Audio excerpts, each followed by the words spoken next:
Hi, my name is Angela, and in this video I'm going to finish up talking about letters of intent for PGY1 residency applications. I did a video last week talking about initially what I would tell someone getting started, and this video I'm just going to go ahead and finish off with like my tips and things that I would tell people going forward. So make sure you have people who are going to look over your letters and do a second check on it. I had a lot of family who had looked over it, and also friends, and I would just caution people who you choose to look over your letter. It's good to have more eyes on it, more eyes the better, but you have to be careful when people give feedback and they're not necessarily from a clinical or pharmacy background. They may just give feedback that doesn't really apply. So take what they say with a grain of salt, and just know at the end of the day you have the ability to choose what you want to have in your letter. At the end of the day, it's you writing the letter and you going in the program, not them. So I would just say, look to yourself for the bottom line. But I already mentioned that you have to have your letter be in one page.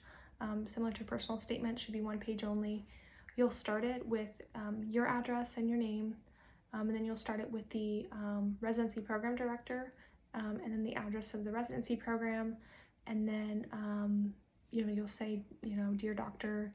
X, whoever the residency director is, and you just want to find all that information on the ASHP residency directory, and then also on the program's website, and I would always look to the website for the most up-to-date information.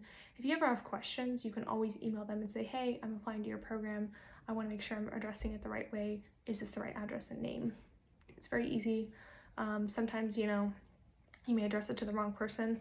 I addressed it to the wrong person, probably I think on about 3 of mine, but they were very nice and reached out to me and said, hey, were you trying to apply to this program? And I was like, oh no, I wasn't. I chose the wrong person. I'm sorry. Even though you think you double check everything, sometimes, with all these programs, you get a little bit lost. So don't be afraid to double check those kind of things.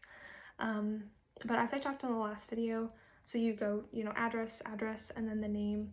Try to be concise if you can and cut it down to one page.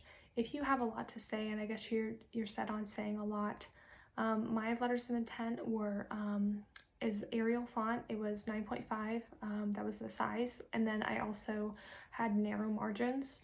And then I also cut out spaces before and after paragraphs. So, when I printed it out, it looked reasonable. Again, I would do things a little bit differently just to allow for it to be more easily read. But, it was acceptable. It worked. So I don't want to say it's wrong. But some programs will have specific guidances, about what sizes they want and all that kind of stuff, and limits and all that kind of stuff. So, and what they want in their letter. That's one thing I should note, because last video I just talked about my structure, but sometimes I had to edit it to fit whatever a certain program wanted. They wanted to specifically talk about, these 3 or 5 things, or address a certain question. Just really pay attention to the application requirements, because you don't want to find yourself just missing something that was on the website. I would also tell people to read it out loud. I know it sounds silly. You probably do that with, presentations, and you find that you catch a lot of things that you didn't want to say or have said wrong. So same thing with your letter of intent, just read it out loud. I definitely had things I wanted to say differently once I read it. Not saying that your letter writers will read it out loud, but it's worth a shot. Spell check on Word, all that kind of stuff. You do not want to make a grammatical error on your letter of intent. It just does not look good. So read it out.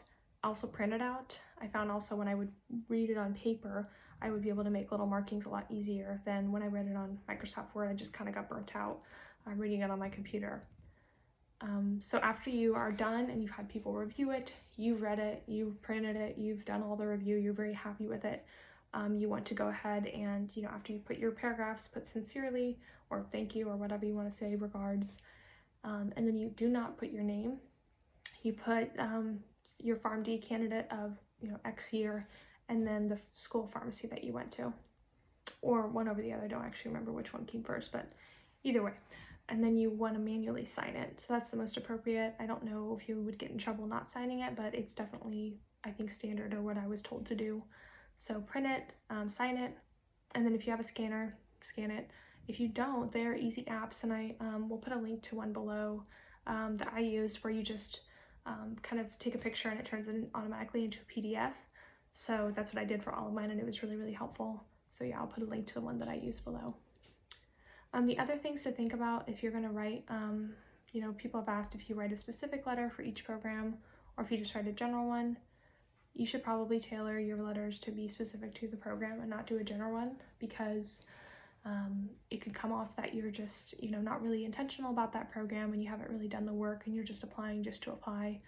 So I'm not saying that it's wrong, but I would probably have an easier time catching in on that if it didn't have any specifics about, like if I was a program director, had no specifics about my program, I would again just wonder how much they looked into it and how much they really were interested in the opportunities that, if I was a program director, my program had. So that's my advice. You can disagree, and sometimes if you're in a crunch and you don't have time, you just have to do a general one.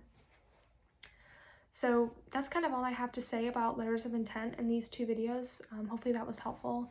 Don't stress, because I think give yourself a little bit of grace. Most pharmacists and people in the field know that this is not our area of expertise, so you may not be, super critiqued super hard on this, but you do want to put time into it, because sometimes it's really what a program uses to decide if it's a good fit, if you're a good fit, and if they want to give you an interview. So spend the time on it, try not to stress, and just finish it. So hopefully this was helpful. Go ahead and like the video if you liked it. Share it with someone who you think it could be helpful for. Any questions or comments or ideas for future videos in the chat, and I'll see you guys next week.